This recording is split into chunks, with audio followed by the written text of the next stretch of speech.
Hello everyone, and welcome to my Young and the Restless official 24 channel. I hope everyone is having a wonderful day. Before we begin, please hit the subscribe button and give this video a thumbs up. In the darkened corners of Genoa City, where grief and vengeance intertwine like poison vines, Sharon Newman's desperate quest for justice takes a chilling turn. The once hopeful mother, who had spent months clinging to faith that her son Noah's tragic death was an accident, now finds herself spiraling into a dangerous obsession that blurs the lines between truth and madness. Ever since Noah's lifeless body was found in that remote stretch of woods, Sharon's heart has been a battlefield of anguish, guilt, and determination. She's convinced that someone out there, a person she once trusted, knows exactly who took her son's life. And as the days turn into sleepless nights, Sharon begins to dig into the shadows of Genoa City, unaware that the same killer who silenced Noah is watching her every move, waiting for the perfect moment to strike again. Her investigation begins innocently enough, an emotional mother seeking closure. She visits the police station daily, pestering Chance Chancellor with new theories and unproven suspicions. At first, Chance tries to reassure her, gently explaining that the evidence is inconclusive, that there are still too many loose ends. But Sharon, with that fierce maternal intuition, knows something is being covered up. Her first clue comes when she reviews Noah's phone records and finds a series of deleted text messages exchanged with someone under a contact name she doesn't recognize. When she brings this information to Nick, hoping for his support, he warns her not to get too caught up in conspiracy theories. Nick's protectiveness, however, feels hollow. Sharon notices how uneasy he gets every time she mentions Noah's final days, and she can't shake the feeling that Nick knows more than he's admitting. Despite Nick's warnings, Sharon presses forward. She retraces Noah's final steps, the art gallery he had been restoring, the coffee shop where he met friends, and the lakeside cabin he had rented for the weekend before his death. Every location seems haunted by faint echoes of her son's laughter, and yet tainted by a creeping dread. At the cabin, she finds a single piece of paper wedged beneath the floorboards, a sketch of a woman's face with eyes that look hauntingly familiar. The initials SB are scrawled at the bottom. Her hands tremble as she realizes the portrait resembles Sienna Bacall, the mysterious woman who had recently become entangled in several Newman family scandals. Sharon remembers how Noah once confided that Sienna was trouble wrapped in silk. Could this woman, with her secretive past and seductive charm, have been involved in his death? Determined to find answers, Sharon confronts Sienna directly at the Grand Phoenix. The encounter is explosive. Sienna, calm and composed, smirks when Sharon accuses her of manipulating Noah and possibly orchestrating his downfall. "You should be careful with your accusations, Sharon," Sienna warns, her voice dripping with venom. "People who dig too deep sometimes end up buried." The threat is thinly veiled, but Sharon doesn't back down. She promises to expose the truth, even if it means tearing apart every alliance in Genoa City. Unbeknownst to her, that confrontation seals her fate. Sienna's warning wasn't just a metaphor, it was a death sentence disguised as advice. That night, Sharon's home feels different, colder, quieter, wrong. She locks the doors, double-checks the windows, but can't shake the sensation that she's being watched. The phone rings repeatedly, but no one speaks on the other end. The shadows in the corners of her living room seem to move. Even her loyal dog starts barking at unseen figures outside. When she goes to check the porch, she finds a single white rose lying on the doormat, tied with a black ribbon. Her breath catches. It's the same flower that had been left at the site of Noah's accident. A chill runs down her spine as she realizes someone is sending her a message, a promise that her time is running out. Meanwhile, Chance becomes increasingly concerned about Sharon's safety. He tries to persuade her to step back from the investigation, offering to reopen the case with new resources if she can just stop interfering. But Sharon refuses. She knows the system failed her son once, and she won't let it fail him again. She begins keeping a hidden journal of her findings, recording every detail she uncovers, from names whispered in passing to secret meetings she observes at the Crimson Lights patio. One night, she follows a lead that takes her to an abandoned warehouse near the industrial district, a place where Noah's car had been sighted days before his death. Inside the warehouse, the air is heavy with dust and decay. Sharon uses her phone flashlight to scan the room and notices something scrawled across one of the walls. He knew too much. Her blood runs cold. Before she can process what it means, she hears footsteps echoing behind her. She calls out, "Who's there?" But no one answers. The light flickers. Then, from the shadows, a figure lunges. Sharon screams, dropping her phone as a gloved hand covers her mouth. The next few moments are a blur of panic and muffled cries. The assailant whispers something chilling into her ear, "You should have left it alone." When Sharon regains consciousness, she's tied to a chair in a dimly lit room. Her head throbs, and a faint metallic smell, blood and rust, fills the air. A single camera sits in front of her, red light blinking, recording her every move. Panic claws at her chest as she realizes she's become the next victim in the same twisted game that took Noah's life. Somewhere in Genoa City, the killer is playing puppeteer again, enjoying every second of her terror. Her mind races through possibilities. Could it be Sienna? Or someone closer? Nick? Adam? Even Victor's name flashes in her thoughts as she remembers all the family secrets buried beneath the Newman Empire. In her captivity, Sharon tries to reason with her captor, her voice trembling but defiant. "You don't have to do this," she pleads. "If this is about Noah, we can find another way." The killer steps into the light just enough for her to see the edge of a familiar ring, a silver band she recognizes instantly. It's the same one Noah wore, the one that had been missing when his body was found. Her tears turn to disbelief as she realizes the killer had kept it as a trophy. The figure speaks again, this time with chilling clarity. "Noah shouldn't have asked questions. And neither should you." Back at home, Nick begins to sense something is terribly wrong when Sharon fails to answer his calls. He rushes to Crimson Lights only to find the lights off, her car gone, and the white rose still on the porch. His panic grows as he pieces together the clues Sharon had been obsessing over. He contacts Chance, and together they trace her phone's last signal to the industrial district. When they arrive, they find her shattered phone on the warehouse floor, its screen cracked and smeared with what looks like dried blood. The search intensifies, and the entire Newman family becomes involved. Victoria demands answers, Nikki collapses in tears, and Victor vows revenge against whoever dared to touch one of his own again. Meanwhile, Sharon's willpower begins to waver. Days blur together in captivity, her only sense of time marked by the faint hum of machinery outside. The killer continues to toy with her, playing recordings of Noah's voice, clips from old videos, just to break her spirit. "You think you can find the truth?" the voice mocks through a speaker. "You'll never find what's already buried." But Sharon refuses to give in. Every fiber of her being burns with one final mission, to survive and tell the world who murdered her son. Using the sharp edge of the chair's armrest, she slowly works at the ropes binding her wrists until her skin bleeds. When the moment comes, she gathers every ounce of strength she has left and breaks free. She stumbles through a side door and runs into the darkness, barefoot, bleeding, disoriented, but alive. Sirens wail in the distance as Chance's team closes in on the location. Sharon collapses just outside the building as floodlights illuminate her face.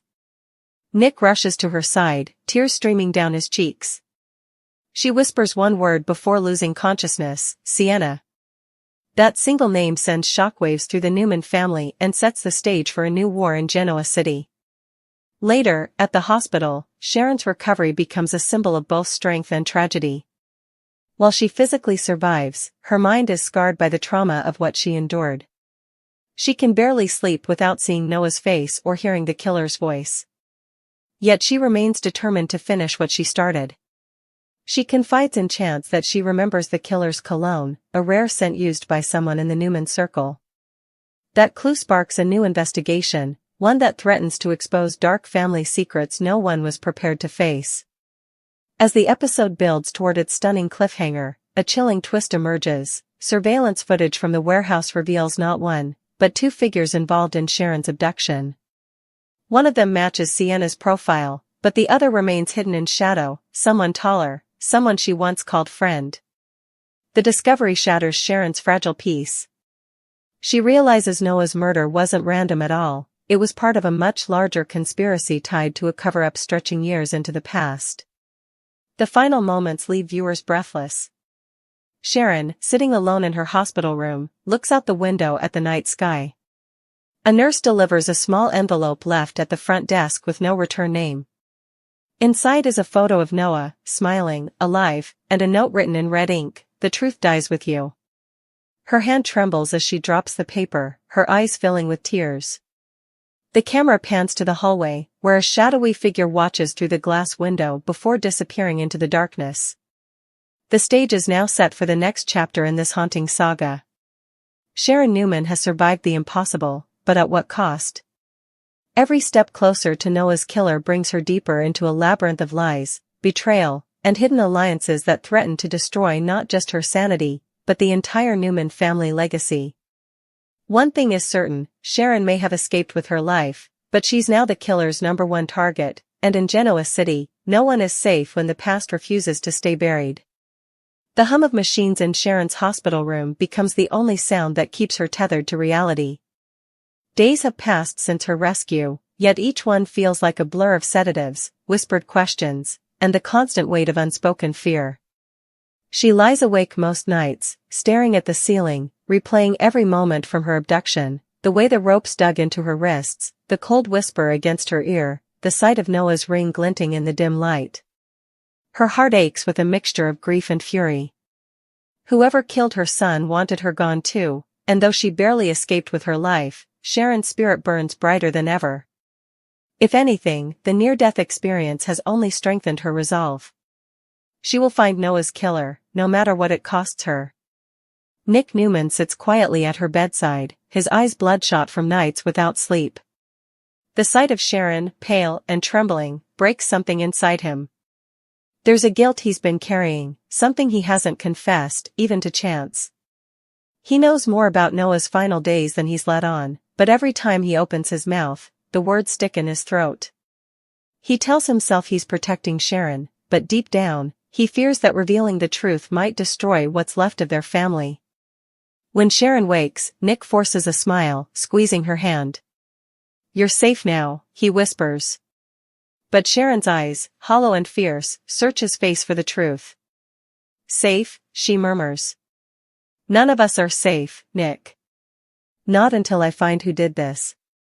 Across town, Sienna Bacall stands in front of her mirror at the Grand Phoenix, applying her signature red lipstick. She watches herself closely, her reflection cold and calculating. The media has been relentless since Sharon's kidnapping, speculation, whispers, and even leaked footage from the warehouse. Everyone in Genoa City is talking about how Sharon named Sienna as her attacker before collapsing. Sienna smirks as she adjusts her necklace. "Let them talk," she murmurs. "They've blamed me before." But her confidence wavers when she opens her drawer and finds a new envelope waiting inside, sealed with black wax. Inside is a photo of Sharon in the hospital, taken from outside her window, and a note written in the same red ink, "You're next." For the first time, Sienna feels a flicker of real fear. She had secrets, yes, but she didn't kill Noah. She remembers the last time she saw him, the night he came to her suite, desperate and frightened, saying he'd discovered something about his father's business that could destroy everything. He begged Sienna to help him disappear, to keep him safe. She refused, thinking he was being paranoid. The next morning, he was dead. And now Sharon, who refused to stop digging, nearly suffered the same fate. Sienna's hands shake as she hides the note in her purse. She knows what she must do, clear her name before the real killer comes for her too. Back at the Newman ranch, Victor is furious. He slams his fist on the table as Chance updates him on the case. "I want whoever did this found, and I want them destroyed," he bellows. Nikki tries to calm him, but her nerves are frayed. She's been having nightmares, dreams of Sharon tied to a chair, of Noah calling out for help. Nikki suspects that the killer is closer to home than anyone realizes. Her instincts tell her there's something dark brewing within the Newman family itself. She confides her fears to Victoria, who listens but remains skeptical. "Mother," Victoria says coldly, "we can't start turning on each other. That's exactly what they want. But even as she says it, her eyes flicker with doubt. At Crimson Lights, Mariah and Faith struggle to hold things together.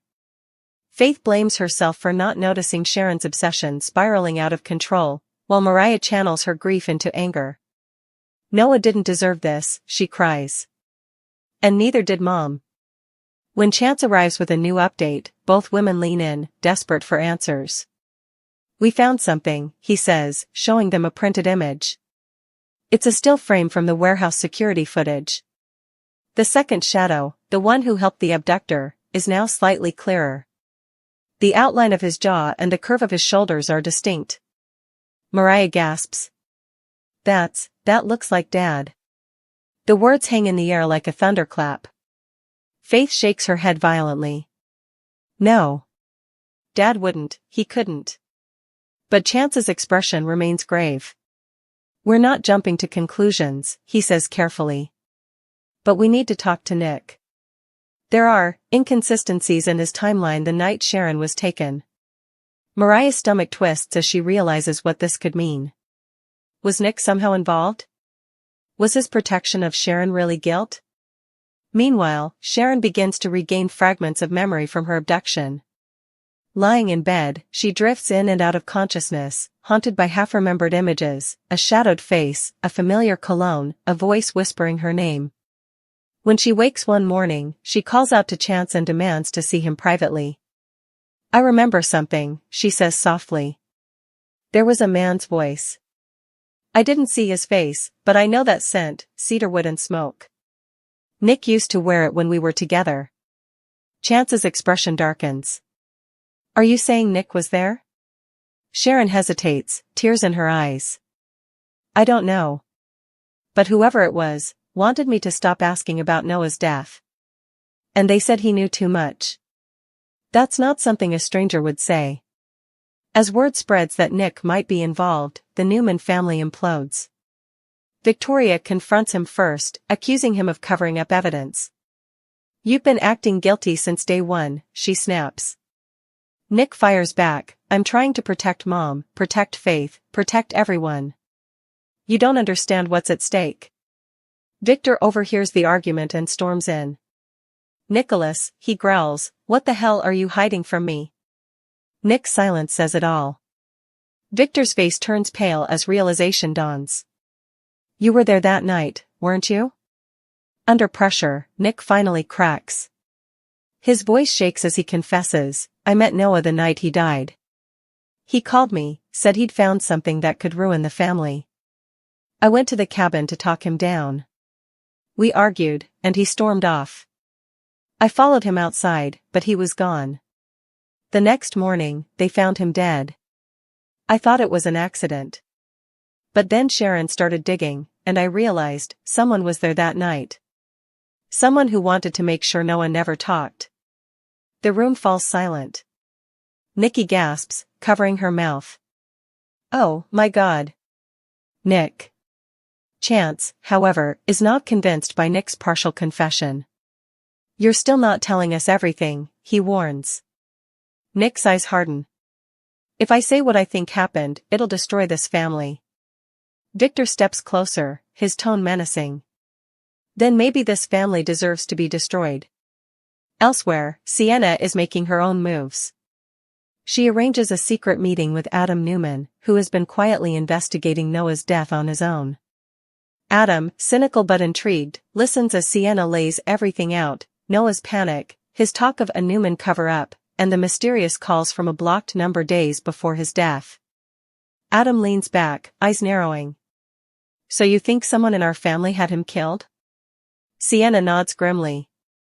Someone who thought Noah was about to expose something dangerous. Adam smirks. Sounds like something Dad would do. But Sienna shakes her head. No.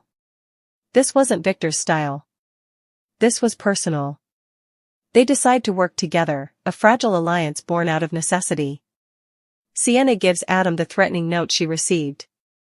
He studies it closely. This ink, he mutters, is the same kind used in the old Newman Enterprises security memos. The killer has access to company materials. Adam's expression darkens. That means we're not just dealing with a killer. We're dealing with someone inside Newman. As Sharon regains her strength, she demands to go home. Against medical advice, she insists that staying in the hospital makes her an easier target. Nick tries to stop her, but Sharon's determination is unshakable. I need to finish this, she tells him. Noah deserves the truth. She returns to her cottage, only to find it ransacked. Files, photos, and her journal are gone. A single word is spray-painted on the wall: stop. The message is clear: the killer isn't done yet. That night, Sharon calls Sienna. Against all logic, she believes Sienna now, that both of them were victims of the same monster. They meet in secret at Chancellor Park, both wary but